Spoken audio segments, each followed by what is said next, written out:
Are you comfortable? Are you cozy? Ladies and gentlemen, welcome back to another one. Today we got Terra Green. Terra Green, we got 1,000 ants versus natural disaster. It's been a minute since we reacted to insects.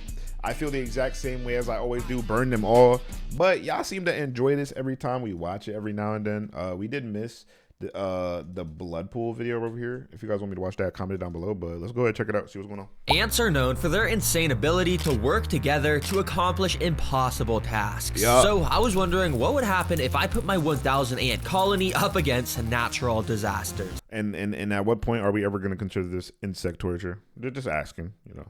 Would they actually be able to stop and survive them by working together? Well, that's exactly why I gathered up 1,000 ants. And I have the 5 coolest natural disasters planned, starting with the most iconic, an earthquake. Yup, ants, I went out and bought a realistic earthquake simulating platform that if I go and press this button, whatever on top starts to shake so much, which recreates a real earthquake. Oh, dang. How would they survive that? Putting on here is this 2D ant nest and filling it up with the 1,000. I mean, they're in the sand, they're in the whatever, the dirt. I don't think it's really going to affect them too much. They probably just wobble around a little bit. But I guess at that, I don't know. Actually, I don't know. Ants, of course. Basically, these ants will dig out tunnels along the glass like my last ant video, but throughout that process, the earthquake machine will lightly go off to gently collapse the tunnels while the ants are digging. That way, I can show you how ants evolved to survive. Is that not? All right. Earthquakes in the wild, and if they pass, they move on to the more and more interesting disasters. Now, as you could probably imagine, the ants wasted no time to get to work. Ants are... It's crazy. Anybody could really make it in the world, bro. This is probably like the one kid that used to play with insects, and you probably be like, what are you doing? Why are you touching that? And now look.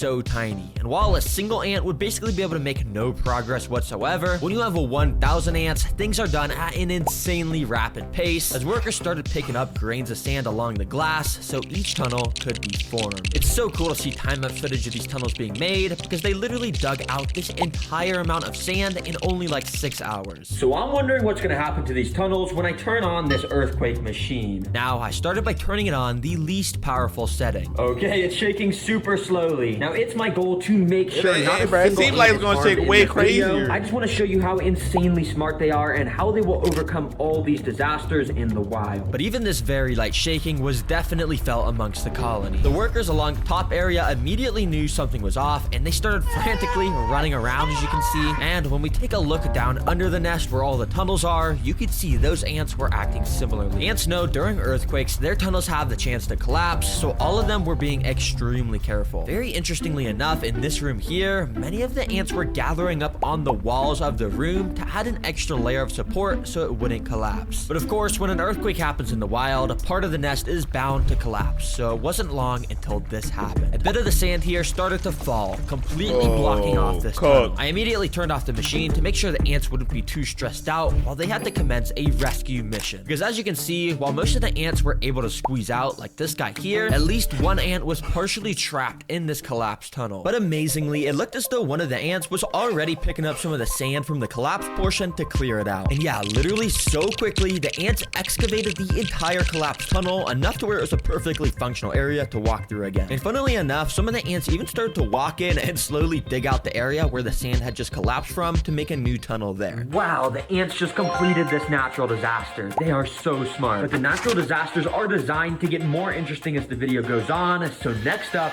we got a sandstorm. Yes, ants, you heard that right, and this will be taking place in the separate desert enclosure. Yes, we need to have a separate tank, so that way I can make this sand blow around like crazy to replicate a real sandstorm. And along with this blow dryer, I've also got all these fans that clamp to the walls, and I can just set up to constantly blow the ants back. For the ants to be able to pass this disaster, they're gonna have to do something like grab onto each other's bodies or something to be able to push past this intense wind. And if they can make it to this canyon, climb up it, and make it to the Terra Green leaf bowl, then they're gonna get a ton of seeds, which is their favorite food. All right, let me just hook up this tubing like so, and the ants should start coming. Let's go. Yup, and this tubing is set up so once this is really ant Squid Game, bro. It's crazy.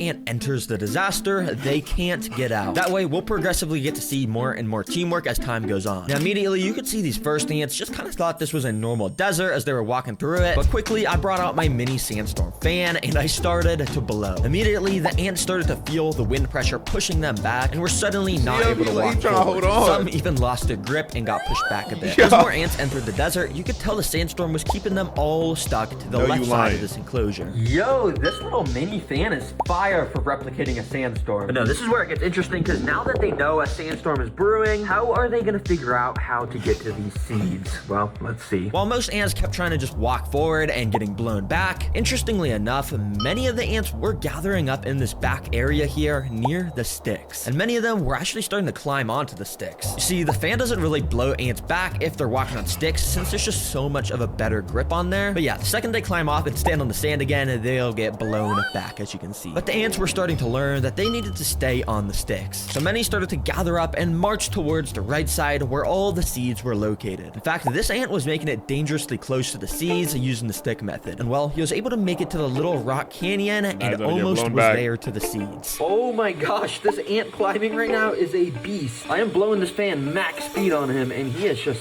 stuck to this rock. And as I let my guard down for literally 1 second, this dude made a dash for the seeds, literally running straight towards it, and well, he made it in. And he looked so happy to have gotten those seeds. He was just dancing around in there. Yo, this ant is crazy. I didn't even have time to blow him back when he got up into this area. Since the ants passed a disaster, I gathered them all up and put them back into the nest. That's and so I gave disgusting. them a food prize, which of course they start to take down into the nest over the next 5 minutes. But ants, I'm not gonna lie, this natural disaster was kind of easy to pass. But if we really want to learn about how ants survive, well, we gotta go to our third natural disaster, a flood. Yup, and as you can see, I've built another custom tank where the flood is going to be getting simulated. I know there's no water yet, but you'll see how quickly that changes. For now, all you gotta know is if the ants make it all the way to this leaf ball, they'll once again get rewarded with tons more seeds. These ants have no idea what's about to hit them. Let's connect this tubing so these guys can start walking in. Quickly, the ants started to make their way in. But before the ants had any time at all to take in their surroundings, I had to activate the flood. So to make the flood happen, I gotta go down here to this little bucket, plug it in, and then out the end of this tube. Oh yeah, water. Oh shoot, water is coming out. Okay, I just gotta carefully, move that over there. Oh, okay. There we go. Similar to real life, floods will block off paths for ants while they're trying to travel, so this is exactly what that recreates. And ants are gonna have to find a way to pass these gaps using the objects I've provided for them. As you can tell, the ants in here immediately were a little confused on what to do. Many were gathering up near the water edge, inspecting what the heck just happened. Some even fell into the water, but don't worry. Any ant that falls in, I'll be rescuing and bringing back to the start so no ants get hurt. But also, many of the ants were actually sort of gathering around the objects I had placed in. And as I left my camera recording, I was extremely amazed by what I saw happen. Out of nowhere, this feather started to slightly move. And as I kept watching, it slowly started nudging around more and more. There must have been an ant underneath, and this ant was genuinely moving the feather closer and closer to the water until literally like magic, it was moved almost in. Aren't ants like 3 times the strength of their body? Times, 100 times. And an ant crawled out right from underneath as soon as that happened. Dang, this guy must have been helping move it. Yo, these ants are absolutely insane. I don't know what ant just moved this feather into the water, but dang, I mean, let's just see what they do. It took a couple minutes, but eventually... Wait, I did what? That was not the... What? How did the feather... Wait, how did the feather go from there all the way over? You know what? We're gonna let it rock. This feather into the water. I got nothing to say, bro. Let's just see what they do. Ain't no way. It took a couple minutes, but eventually a couple more of the workers started to step onto the feather and started to walk across it to, of course, make it to our second platform. Now, unfortunately, the ants got to do the same exact thing here. Sorry, guys. I know you already did it once. But to my surprise, the ants literally wasted no time to start gathering around these feathers and directly in the area under them. And while it took a couple hours, eventually my camera caught this same exact thing happening. The feather slowly inched towards the water until, well, it had made a bridge across almost. Let's go, ants. Now, I did help them a little bit. Yeah, we know. We know. They're up onto this platform, but for the most part, they actually were moving those. And yep, it didn't take long till our first worker stepped onto the final platform and climbed up into the leaf dish to claim their seeds. All right, well done, little ant, and here is your guys' reward. Well, guys, if you want even better food... Imagine being that, right? Imagine you ain't do no work at all, right?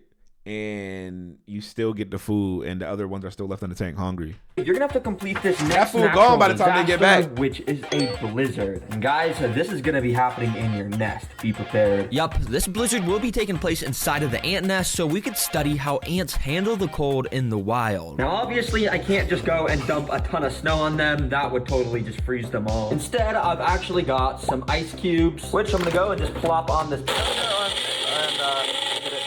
Which, as you can see, this makes a nice little makeshift snow that on my laser thermometer is approximately -Celsius degrees. I started by sprinkling a super tiny amount of this ice on the ant nest to see how they'd initially react, and interestingly, well, not even a single ant cared at all. Yeah, this ice just melted completely into the sand. Since the ants weren't affected by that, I decided to up the amount of ice I put in, which should give us a reaction to how ants handle the cold in the wild. And this time, the ants were actually a bit more interested in the ice, with some of them even crawling on top of them. But the most fascinating thing I had noticed was how much the ants had started to slow down their movement since the start. Thankfully, all the ants are doing just fine still, but if you look very closely, these ants, for the most part, have slowed down so much. I mean, look at how slowly some of them are moving. Yup, this is one of ants' special abilities. Because in the winter, when it starts to snow and the temperature drops drastically, the ants are basically biologically built to start moving slower. That way, they can conserve as much energy as possible and go hide deeper underground. So yeah, in the wild, they would dig even deeper and all the ants would relocate to under the nest. I don't want to put any ants at risk, so I'm going to very carefully take out all the pieces of ice so this place will warm back up to the proper temperature. And once the tank was warmed back up, I'd say the ants are now ready for their final natural I don't even know what this last one is. Zombie ants? This time is a zombie apocalypse. And I'm not going to lie, this is How do you even... probably going to be the most interesting to watch because I've got three different types of insects that, in a way, is going to represent a zombie apocalypse. Now, our first insect prey is, well, zombie grasshoppers. Yes, these are grasshoppers that Petco sells that are literally like half decomposing and meant for feeding animals. And I'll be bringing them back to life and moving it in front of the ants to see what they do. And to make the ants swarm this even more, I'm going to dip some of it in this brown sugar water. And yeah, this is going to make it super tasty. Without further ado, let's get this in here. Now, immediately after dipping this in the nest, I started to do a really good, accurate job of moving this around to act like it was alive. And I think the ants were falling for it because you can see they quickly started to climb all over it. And if you also look closely, the ants were actually grabbing onto this thing with their insanely strong mandibles, and they were injecting their venomous stingers into it. Which is kind of unnecessary. This thing is already long gone, but I guess I'm just doing such a good job moving it around that they think it's actually a real zombie grasshopper.